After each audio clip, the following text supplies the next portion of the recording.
This is BSB Ray from the One Truth Forum, and today I'm going to be interviewing Gary Heseltine. Gary's a UFO researcher and a former British police officer. In 2002, he started a national database in Britain for police officers who had UFO sightings. Gary started with 6 cases involving 10 British police officers, and now has grown his database to have catalogued over 500 cases involving over 1,000 British police officers. Gary also participated in the citizen hearing on disclosure in Washington, D.C. in 2013. He was on the panel of investigators along with Linda Moulton Howe, Peter Davenport, and others.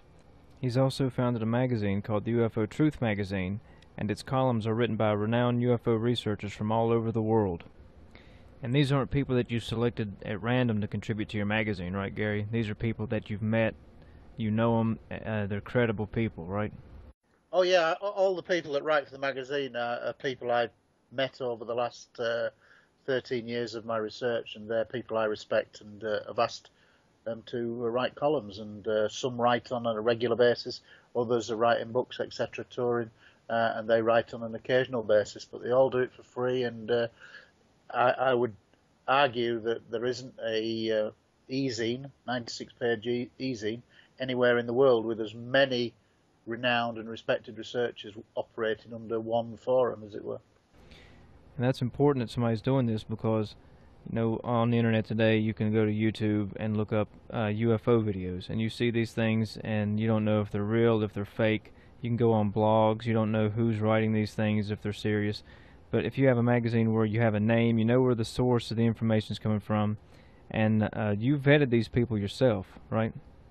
Well, the people who write for the magazine are all world-renowned researchers in their own right, with many, many years experience. People like Richard Dolan have written several articles for the magazine, obviously very well known, American, wrote UFOs and the National Security State, volumes 1 and 2. Steve Bassett's written for the magazine. A.J. Javard, who's the top guy in Brazil. Susan Hansen, the top researcher in New Zealand. Bill Chalker, the top researcher in Australia. Example, you know, so I only kind of go to the people I respect that have been doing it a long time. So when they put something down, I know already that I will respect what they put down. And as far as the police reports that you've collected, these are all coming from police officers who, I'm assuming they're just doing their regular day-to-day activities, and then they just have these bizarre sightings while they're on duty? Absolutely, yeah. As you've said in your introduction, it's now about 550 cases going back to 1901, believe it or not, involving about 1,050 British police officers. Are any of these cases involving civilians seeing something in the sky and then calling the police? You know, the police show up and then take a report at that point as to what they've seen? Generally, the police officer cases, the police officers that have approached me are the ones who've had personal experiences whilst with other police officers. I mean, the startling statistic for all of the database is that about 70% of all the cases that are listed in those 550 cases are multiple police officer witness cases. And how detailed are these reports? Because, you know, I know police officers are trained, you know, obviously to write down like every little detail at a crime scene. Is it that type of detail that they go into? Well, no, what happens generally is that an officer will email me or phone me in the first instance, then we'll have a dialogue on the phone. I will then ask for verification of who they are, proving that they are indeed a police officer to my satisfaction. Once that's the case, I then send them a sighting report form, which is a report form that I've developed. It's like a 6-7 page document asking them for photographs of the scene, maps of the scene, many, many questions, detail about their police background, where they've served, their police history kind of thing. And then that dialogue continues, and as I say, if there's any necessary investigation to be done, they do it because they're familiar with the area, and they send that information through to me. But what I would say is that the majority of cases are historical in nature. It's very, very rare that I get anything from a police officer that's current. As in last week, yesterday, that kind of thing. It's not how that works. The vast majority of police officers are not aware still that there is a database for police officers to record their sightings, but obviously over 13 years word has got round and sufficient numbers do come forward. There are generally two types. The officer who's retired, has got his pension, doesn't feel threatened, and they generally will come forward with their name and are happy to have their name put out in the media and back up everything they say. If you're a serving police officer, still serving police officer, the general rule is that they want anonymity because they're fearful of ridicule, and secondly, they fear that their jobs may be affected career-wise, getting promoted, that kind of thing. All very real and credible, especially with what we know over the ridicule put out to all walks of people, including pilots, architects, doctors who've seen UFOs. This ridicule factor has a very powerful effect, and so providing they can prove to me who they claim they are, then I will give them anonymity, and that way the story gets out. Now, if it's anonymity and they're still serving, I will still put the story out, but I might change some details so that suspicion as to who the person making the report is. So essentially the story is identical, but I might change parts of the location to protect the identity. Have you ever been contacted by anybody in the national government? In terms of the British government, no, none at all. In England, the British government play what I think is just a lying game to the public. They in 2009, they closed what was the official government UFO reporting facility for members of the public and anybody else, including police officers. I brought that to all of the police force's attention, but when my own force realised what I'd done, even though it was a private letter to all the other police forces in the UK, my chief constable instructed my chief superintendent, my boss as it were, to put me before a disciplinary board for supposedly bringing the police into disrepute. Quite how I did that when it's a private letter saying who I was, what I was doing, and I've been doing it for a long time, and all I'd ask is that they send me the reports that they're going to get, because I said to them, the fact that the Ministry of Defence closes its desk doesn't mean that you're not going to get UFO sightings, because traditionally they were getting anywhere from 300 to 600 reports a year. So they're still going to be out there. But what happened was when my chief constable got wind of it, he basically instructed my chief superintendent, to take me to a disciplinary panel for bringing the force into disrepute. And I don't know if people are aware, but it's very difficult to argue with a big organisation, and basically I was found guilty of saying I belonged to my force, which was the British Transport Police, and that was basically my crime, telling the Ministry of Defence which force I belonged to. And on the strength of that investigation took place over a year, and eventually I'm found guilty because I did say I was part of the British Transport Police, which is a hell of a crime. And then I got a 12-month written warning, which stayed over me for 12 months. But it was very uncomfortable, so you can't beat a big organisation, and that was one of the primary reasons why in the end I decided to retire early from the police, because I thought sooner or later if they want to make things more difficult they will, and it was getting that way, so I thought I'd rather leave. And when I decided to leave, I thought the time is right to launch UFO Truth magazine, a 96-page bi-monthly e-zine. And by that stage, in 2013, when I retired, I'd met most of the top researchers in the world and figured out the ones who I respected straight away, and went to them and said, look, I've had this idea, would you write columns for the magazine? And they all basically said yes. So out of all the reports you've collected personally, can you describe what you would consider the most interesting one? There are some amazing cases that really, I'll give you some examples. I think that would be the best way. I don't think there's one case that is above all else, but there are several that just, whet the appetite, as it were. One of my favourite cases was from an officer who served in the Great Manchester Police in near London, not Great Manchester, but he worked for Thames Valley Police near London. And basically he was in a rural location with two other police officers just talking in about 3 in the morning, 2 cars, police cars, and they're parked up in a rural location, when in the distance they see very briefly a light on the horizon low to the ground, but they maybe only see it for a second or two. It's so far away they can't determine what it is. Then the light goes out. And then literally they carry on talking, then literally a couple of minutes later, suddenly in front of them, less than 500 meters away, which at night in a rural location is extremely close, an object just appears. It doesn't motor up there or anything. It just blinks on like turning on a light bulb. And it's an object that they described as the size of a football pitch, disc shape, and around it were 6 smaller objects flying around the circumference. And there was a beam of light being shone down the width of a football field down onto the terrain, and it was only at an altitude of about 500 feet.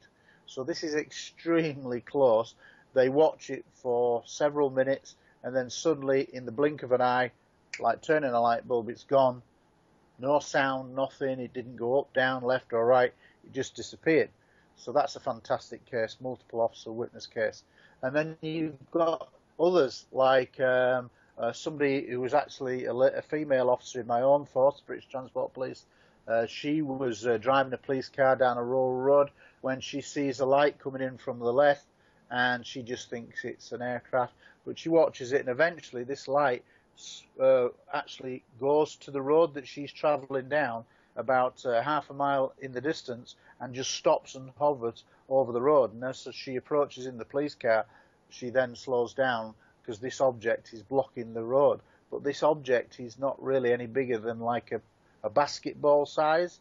And then suddenly, in the blink of an eye, it goes straight up in the sky.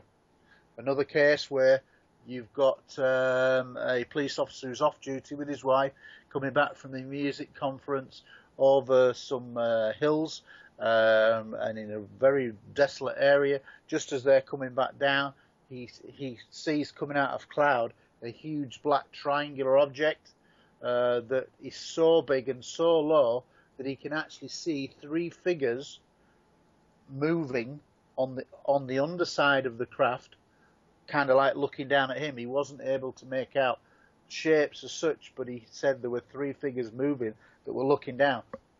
And he did an absolutely incredible drawing of this in real detail.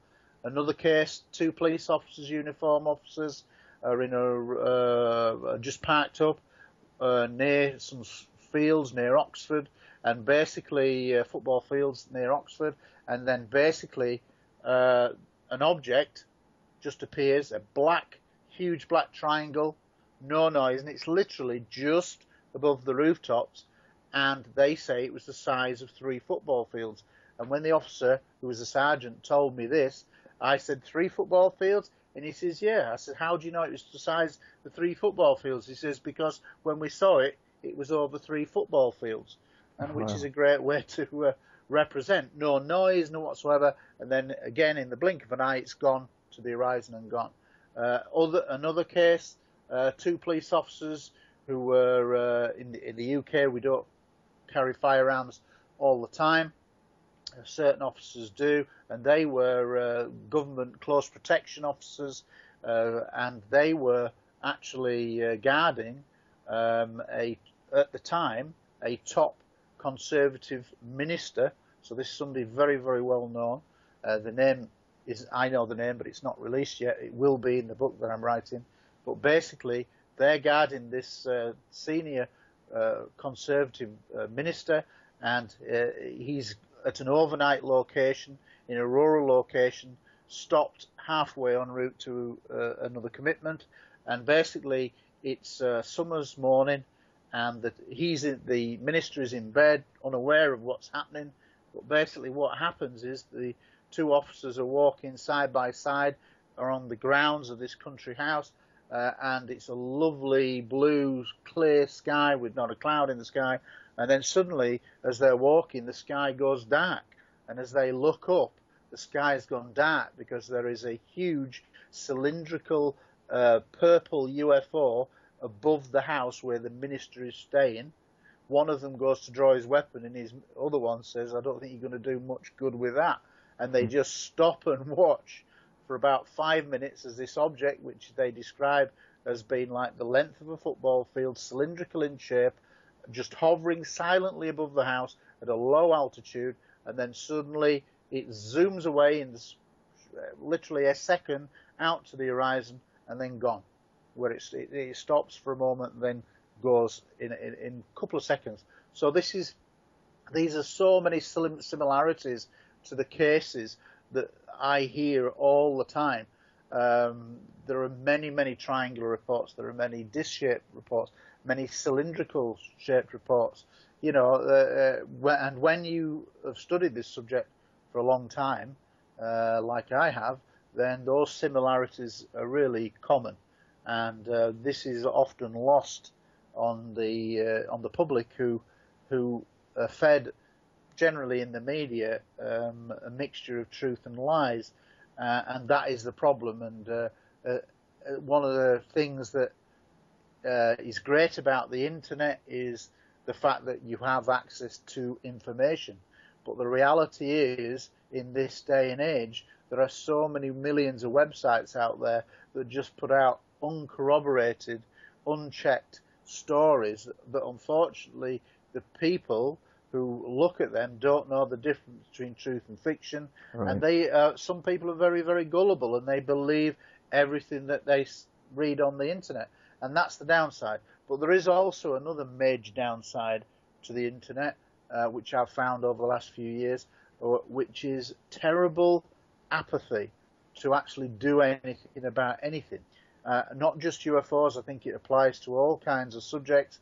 What it's making a lot of people do is become almost a bit like a zombie, and you are controlled without you realizing it, and it stops you being vocal. So if you want to, in the past, people go and march and go see things and become active. Right. I think the internet has a controlling effect and dumbs people down, and people, especially in the UFO field, they become what I call the armchair UFO expert, where they can just tap away at their keyboard for literally as long as they want, looking at a million websites, and it doesn't matter what that information is, they then consider themselves a UFO expert without ever talking to witnesses in real time, without ever doing any investigations in real life.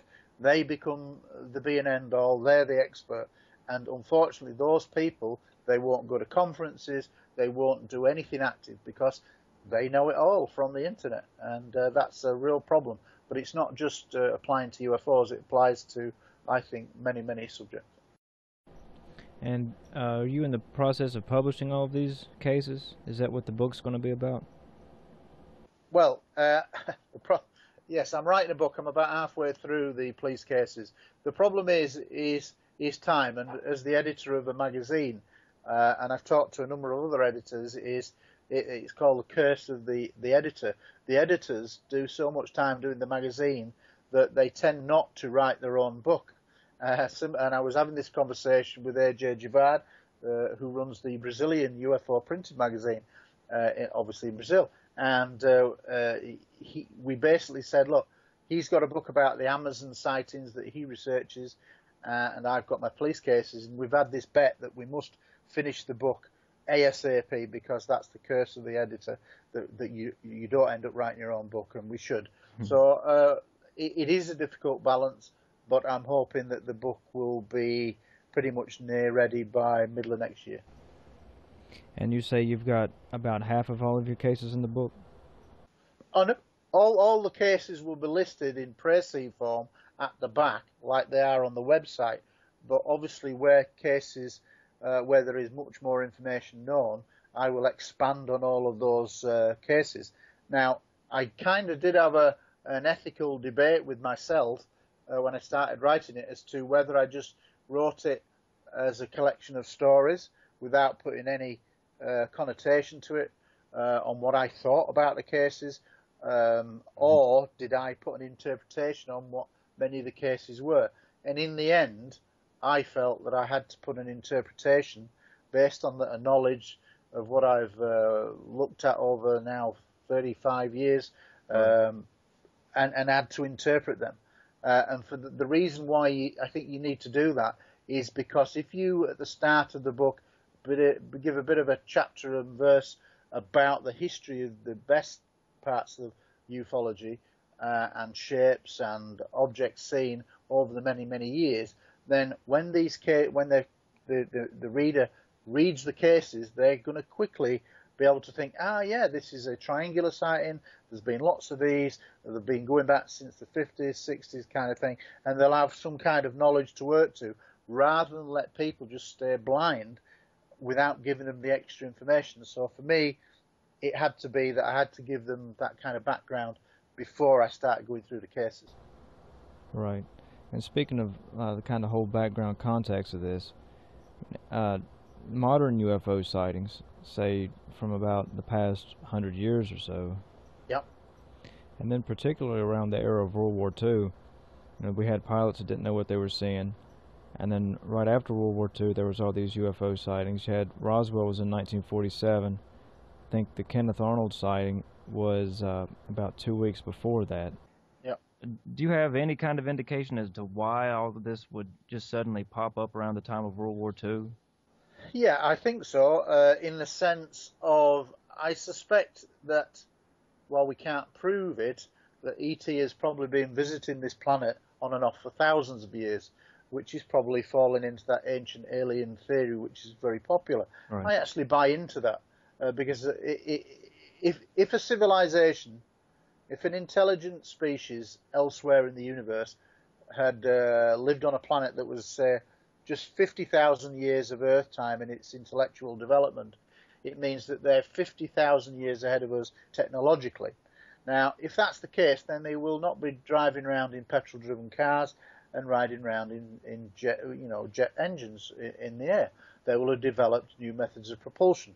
50,000 years is a hell of a long time, so I surmise that they will have discovered many ways of travelling through space much quicker. Look how far we've come in 100 years, where we're going to be in 50,000 years. It's ludicrous for scientists to say the distances are too far.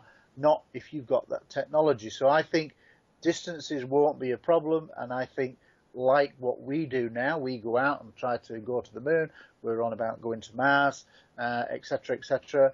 I think other civilizations from other worlds would do exactly the same, but of course their technology is better, so they can go further and further, and therefore it makes sense that in our bit of the cosmic neighborhood, I think the Earth is a bit like an oasis in the desert.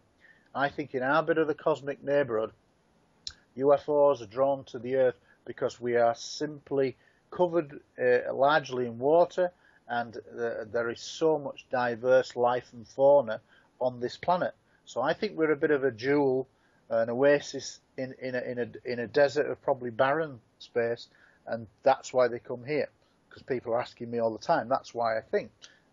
And I think most of the time when they come here, they treat us a bit like we do the fish in the Great Barrier Reef. We like to swim and see the different varieties of fish in their natural habitat, and yet we don't break off the coral, because that's a big no-no. We just watch and surveil. Well, I think the vast majority of ET species over thousands of years have just come here and still do watch and surveil and don't get involved.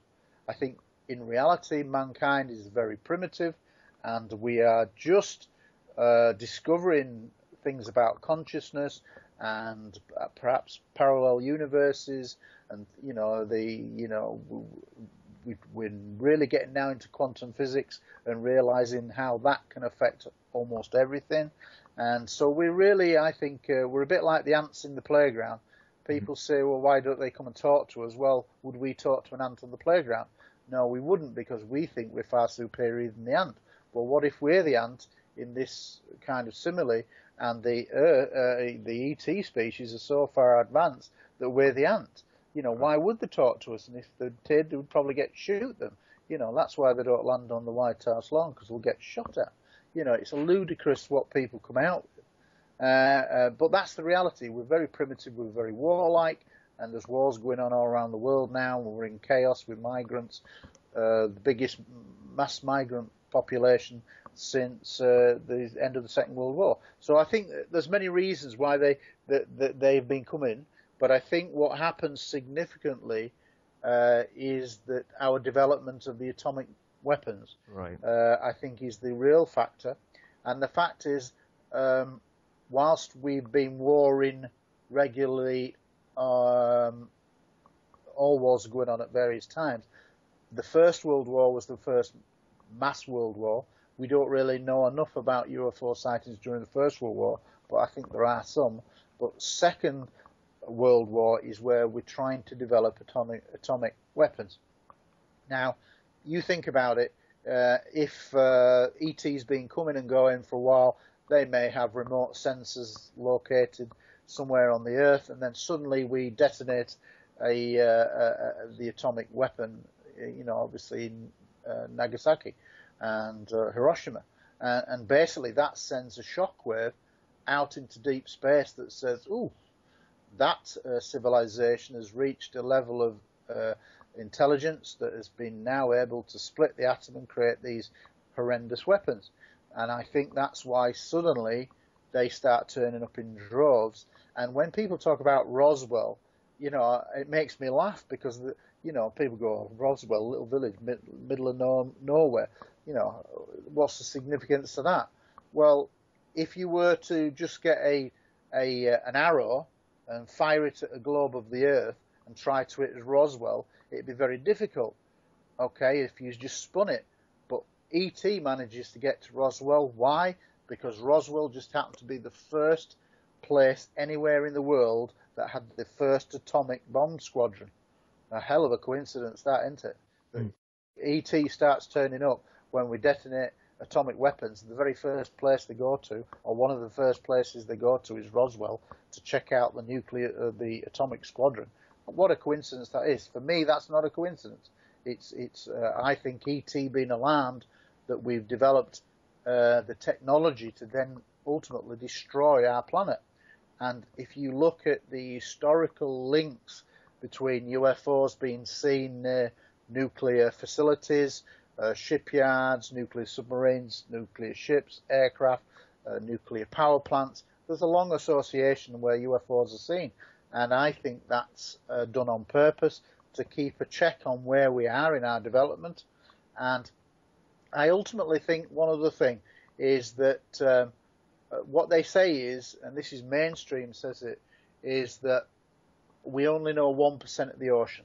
They say we know more about the surface of Mars and the Moon than we do about the deep oceans. Mm-hmm. Well, if we only know 1%, that means there's 99% that we don't know.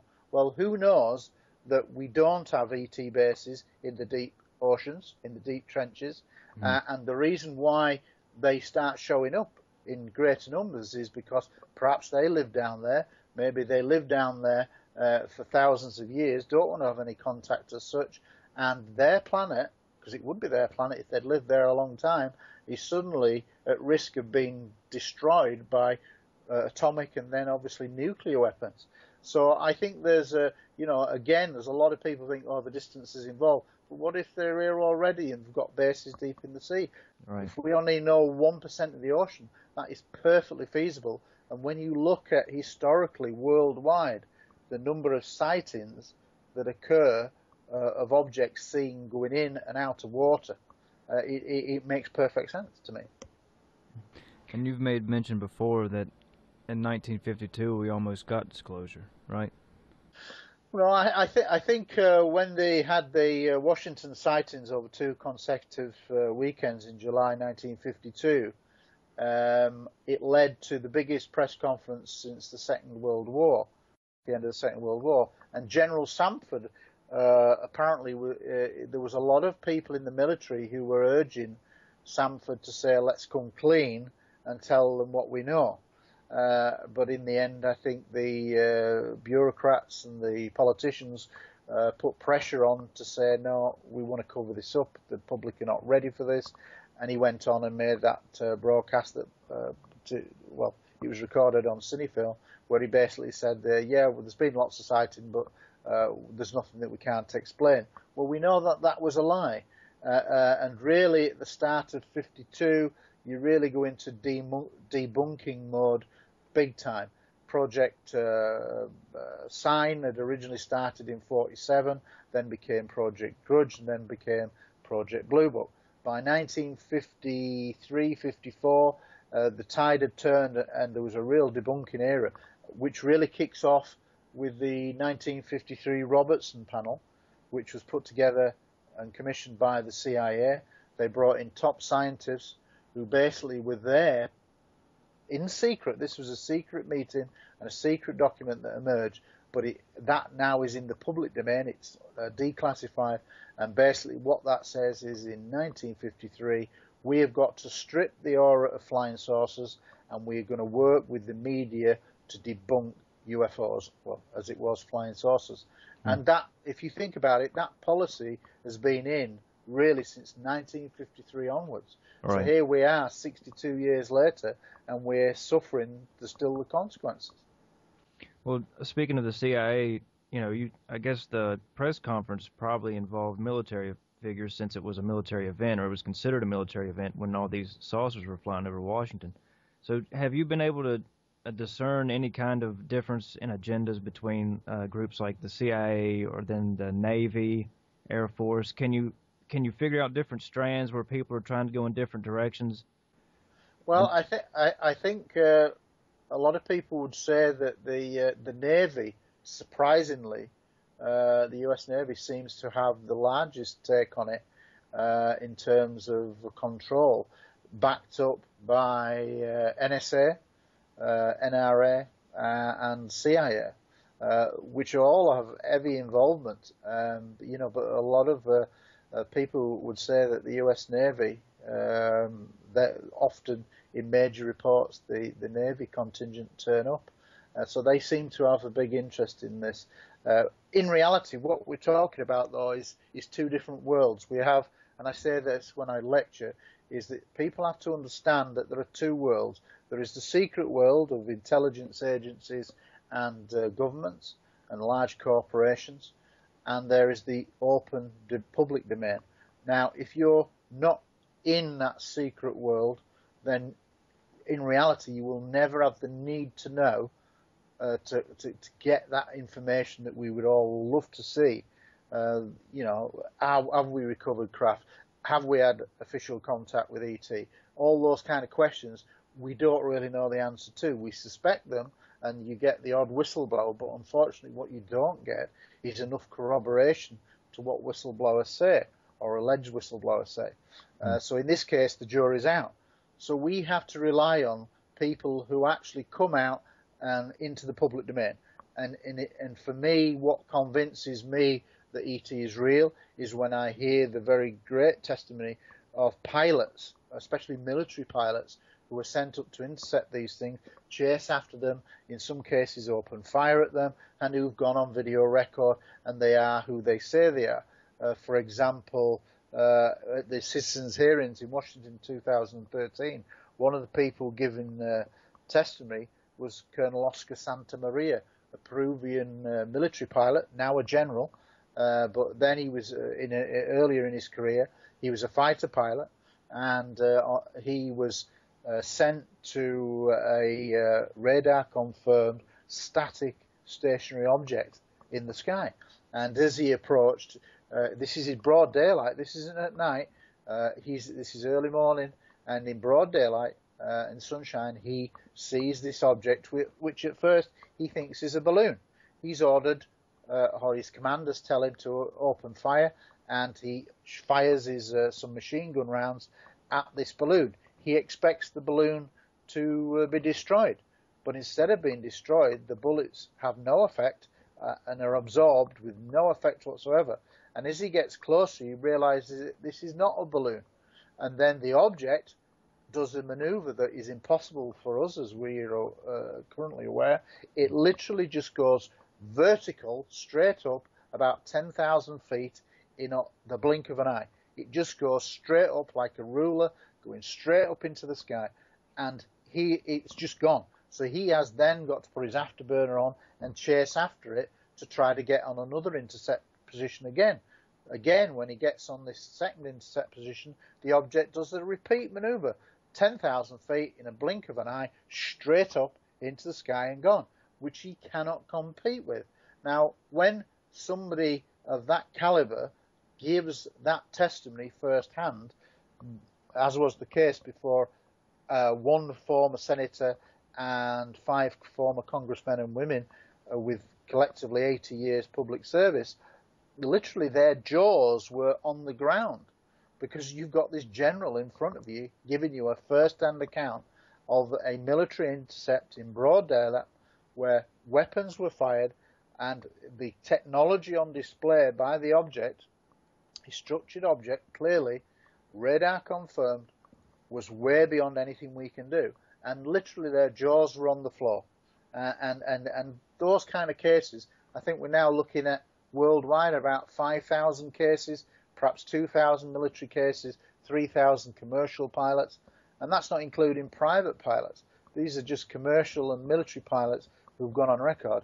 You know, that's a hell of a body of testimony from people often that are backed up by radar confirmations, right, ground and airborne radar confirmations, often telemetry data, often other aircraft, often other witnesses in the terms of if you're a commercial pilot, then there's often ground crew, etc., co-pilot, etc., cabin staff, basically all corroborating this. Sometimes even passengers are seeing UFOs in these circumstances. And yet we still live in an age where it's still largely ridiculed.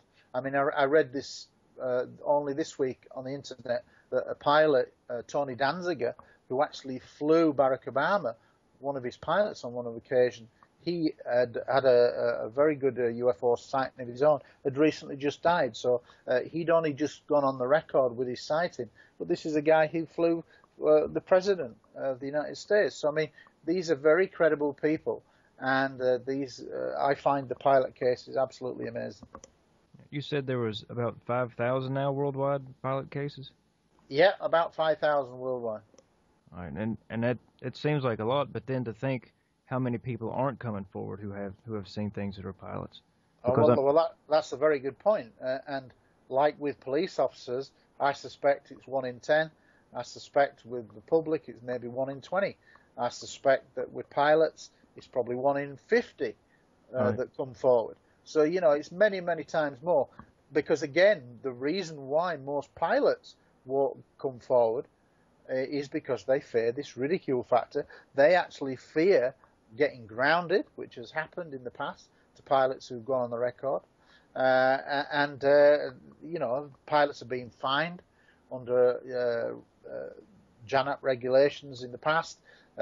So literally, you know, pilots, when a pilot does come forward, you best realize that they're telling the truth, because they don't suffer fools gladly. Similarly, when police officers put their head above the parapet and say, I saw something, then they are not making this up, because they do not want that ridicule. They do not want the risk, but they take a risk by actually coming forward.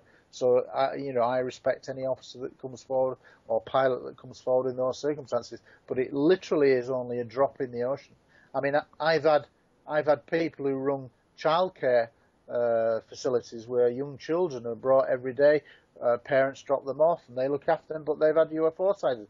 And they say, if I was to go public with this, none of the parents would bring their kids, and my creche, my childcare facility business would die. Right. Similarly, I've had journalists that I've met over the years have had experiences, and they say, yeah, there are certain subjects that aren't reported on properly.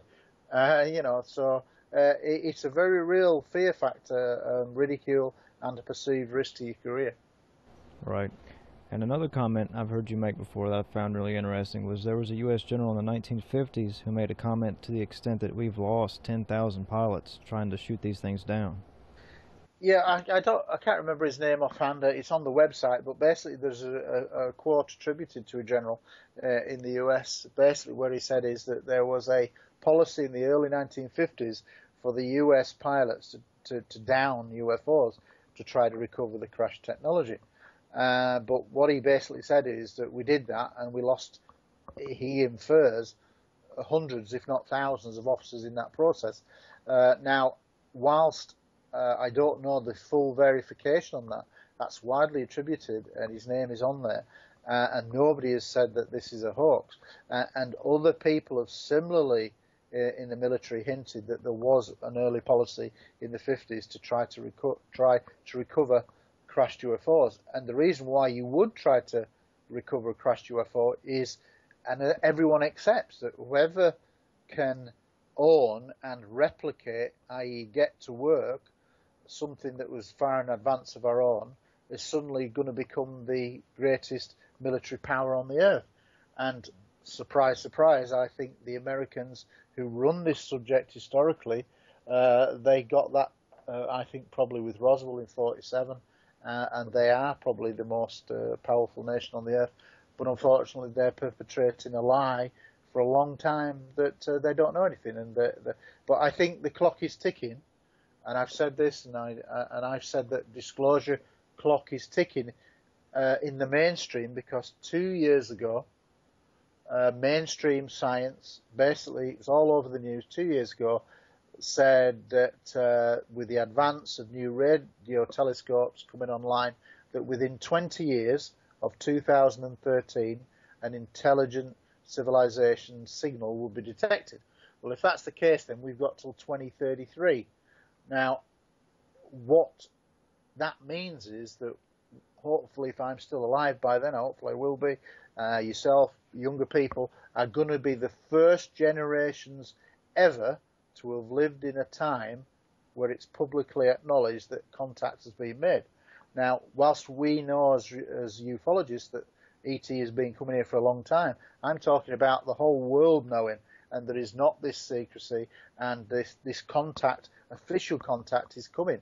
Now, in the run-up to official contact by 2033, because that's what mainstream are saying, I think the TV networks and various countries around the world who are at the moment very anti-UFO in the way that their programs are made are really going to have to look at the subject again, because in the run-up to 2033, they can't be putting stuff that's debunking the subject when either next year, say 2030, just 3 years before that 2033 date, are they still going to be doing debunking programs? I don't think so. So I think the process of re-examining the UFO case will happen as they have to face, kicking and screaming, the prospect that official contact is going to happen on their watch, as it were.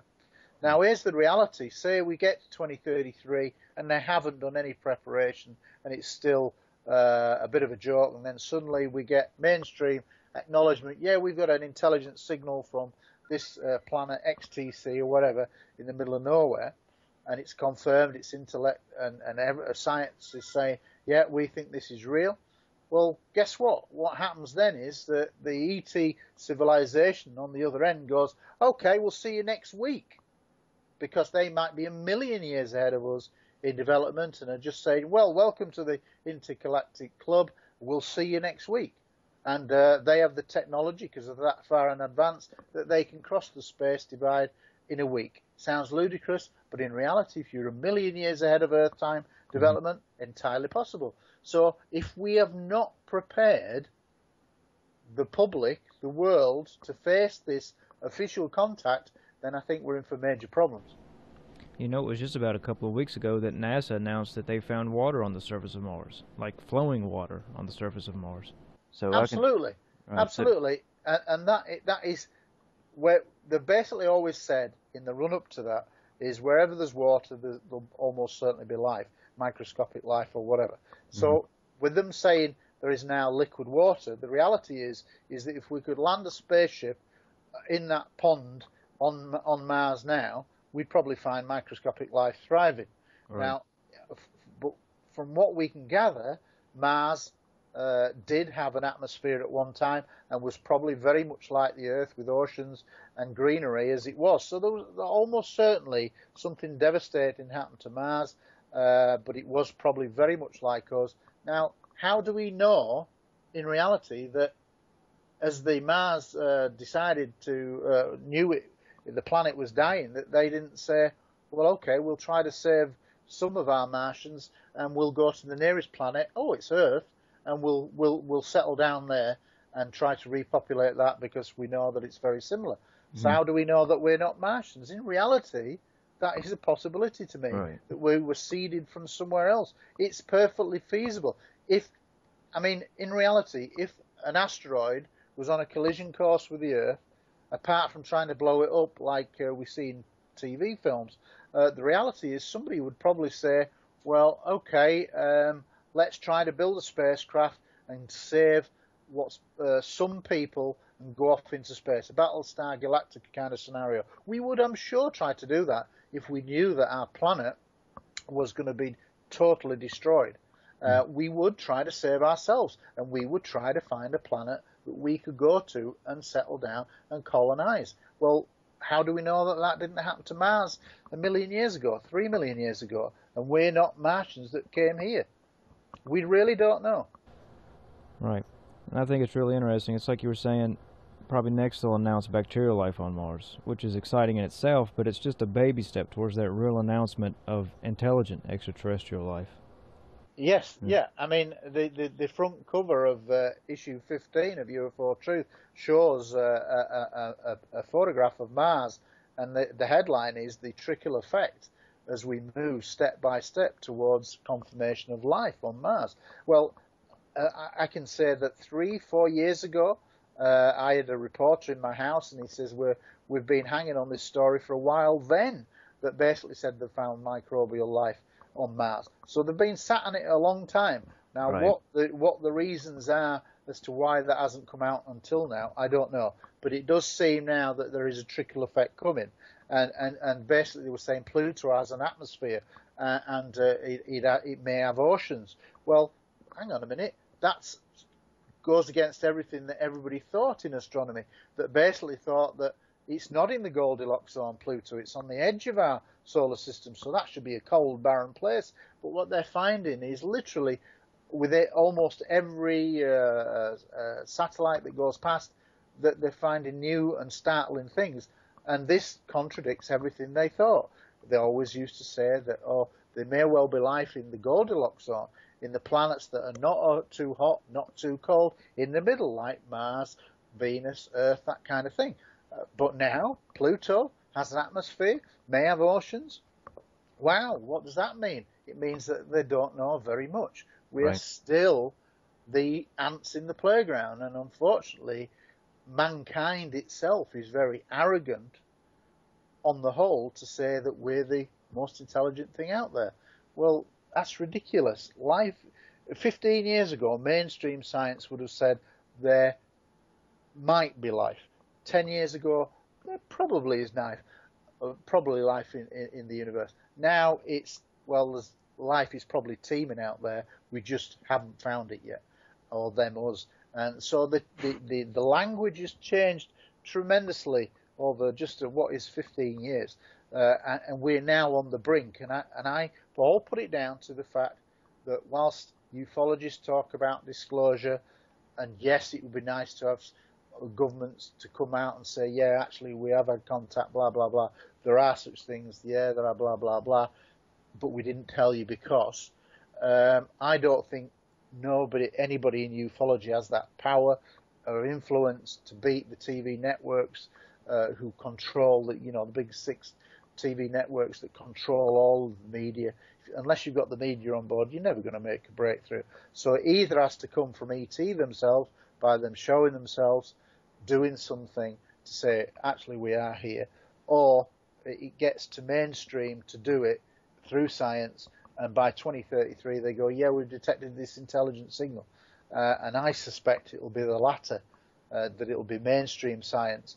But in the run-up to that, as soon as they admit that there's microbial life on Mars, it then covers that age-old question, are we alone in the universe? And the answer is no, because there'll be other life. It doesn't matter how big or small. That question is answered.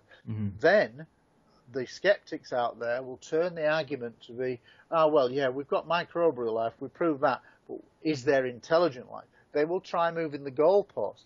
Literally, as soon as there is that confirmation there is life of any kind on another planet, then that age-old question is answered.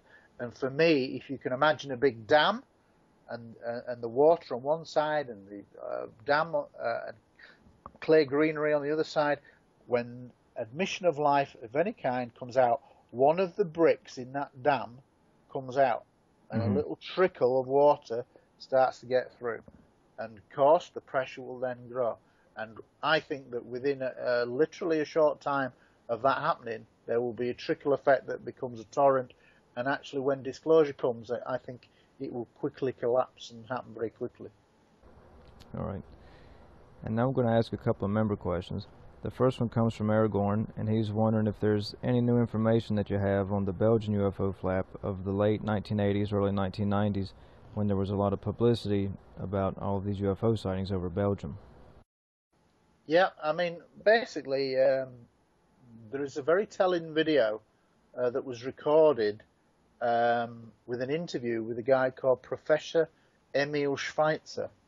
Now, I was given a copy of this a few years ago, but this guy was the top civilian Belgian radar specialist who was brought in to work with the Belgian military radar specialists to look at the data involved in the 1989 to 1991 series of sightings, of which there were about 2,000 reports over Belgium. One in particular was the most famous, which is where two F-16s chased a UFO for about 75 minutes. Now, it was seen visually at the start, and then two F-16s were scrambled. It was at night. They didn't get a visual, but they had radar detections all the time. And significantly, there were 7 radar confirmations, 7 places around Belgium that were all tracking the movements of the plane and the UFO, the planes and the UFO. 7 independent radars. I think 4 were military and 3 were civilian airports, all tracking, all different types of radar. So you have 7 things all checking the same scenario, i.e. Right. 2 F-16s chasing a UFO. Now, at one point, a UK researcher called Harry Harris, who was a solicitor, now very elderly, but this is, I think, 1992, he tracks down Professor Emil Schweitzer, who'd actually come over to speak to the Ministry of Defence about this, and he tracked him down to his hotel and his room and was actually granted an interview with Emil Schweitzer on video. And he actually asks, it's about 40 minutes long, but the best bit is like a 10-minute edited sequence. But at one point, he says to Professor Emil Schweitzer, what do you think it was? And Emil Schweitzer looked at all the telemetry data, all the radar data. He basically looks at the camera, he checks around the room, he's clearly a bit nervous, he takes a gulp and he says, I will probably get into trouble for this, but I actually think it was extraterrestrial. And he was the guy brought in to study all the military radar and telemetry information.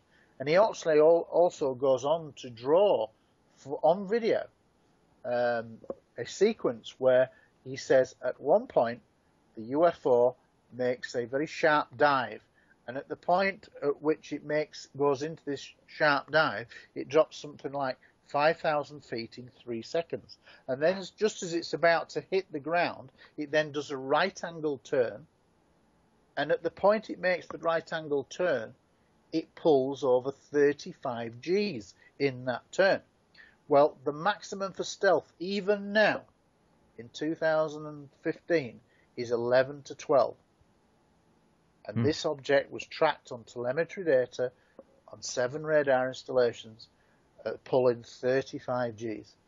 Wow, that's almost 3 times as much as what any human can stand. Now, if that isn't evidence that would stand up in a court of law, if we had a hypothetical debate in front of a jury as to whether UFOs exist or not, which I'd love to see, I think we'd win our case hands down. because that is as good a evidence as you're ever going to get in any murder case. The other thing I'd wonder about that is what was going on in Belgium at that time. I mean, do you think that maybe they had some kind of nuclear program going on? No idea. But historically, UFOs seem to run in what's called, into UFO terms, flaps, as the name is given. But there was a flap over France in 1954, where many landing reports were found and reported. There was a flap over the UK, or parts of the UK, in 1967. There were flaps over Belgium, 89 to 91. Over Mexico in the early 90s. In fact, South America as a whole has its big increase in sightings. Who knows why this is, but I certainly think that what you've alluded to, in some instances, there is this connection to nuclear weapons. And I certainly think a case that I've been heavily involved in, the Rendlesham Forest case, which is Britain's most famous UFO case, I think that was all about nuclear weapons, because that occurred in December 1980, and at the time there was the American hostage crisis going on, which is obviously world tensions, and then the most significant thing was hundreds of thousands of Soviet troops massing on the Polish border, because it looked like the Solidarność Polish shipyard workers were rising up against the Soviet state, which was Poland, and it looked like Soviet Union was going to go in and put the shipyard movement down. Well, for me, why it was Rendlesham Forest was because, and I've been told this personally, there were more nuclear weapons in the Bentwaters Woodbridge site weapon storage area there than anywhere else in Europe. And the point is, there shouldn't have been any there, because it wasn't accepted and part of any armament agreements. So that's why certain military officers will not go public about that, because it really would create a bit of a fiasco if somebody in a senior military position to say, actually, yeah, we hid weapons there and we didn't tell anybody. And I think at a time of world crisis, that's exactly why UFOs turned up over 3 successive nights, and at one point was seen to shine beams down into the nuclear weapon storage area, which makes an incredible case. Right. That's why they turn up, because I think it's an unofficial nuclear inspection on behalf of UFOs.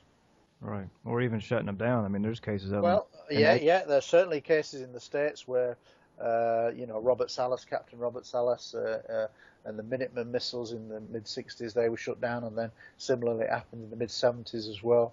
So, there are cases where UFOs have got a clear indication that they are interested in nuclear weapons, have shut them down. And I think there's one case that might be in Russia where they actually did the opposite and started the missile sequences going, only to shut them down. But you can imagine the panic caused by that. So right. I think it's all to do with saying, well, you don't know what you're messing with. And it kind of makes you wonder that if we ever got to heaven forbid, we ever do get to a stage of nuclear Armageddon, and hopefully we've gone past that stage, but if ever that crops up, I wouldn't be surprised if at the last minute E.T. says, oh, enough of this, can obliterate all of you, we do this, and does something. And speaking of Rendlesham Forest, if they are clandestinely amassing nuclear weapons there, what's going on with that? You can see the sense why at a time of world crisis right. that they would suddenly turn up and go, hang on a minute, what the hell's this lot there? They're not supposed to be there. They're destabilising this country. They're a risk to our habitat, maybe. Who knows? From the sound of it, we might have already been in situations in the past where we were on the brink of nuclear Armageddon, and then, they prevented it. I guess we'll never know. You then delve into that secret world of knowing for certain, but I think that's entirely feasible that they may have already stepped in and said, whoa, this is getting out of hand. Who knows? Right. So that's going to bring us to the end of the interview. Gary, do you want to wrap it up?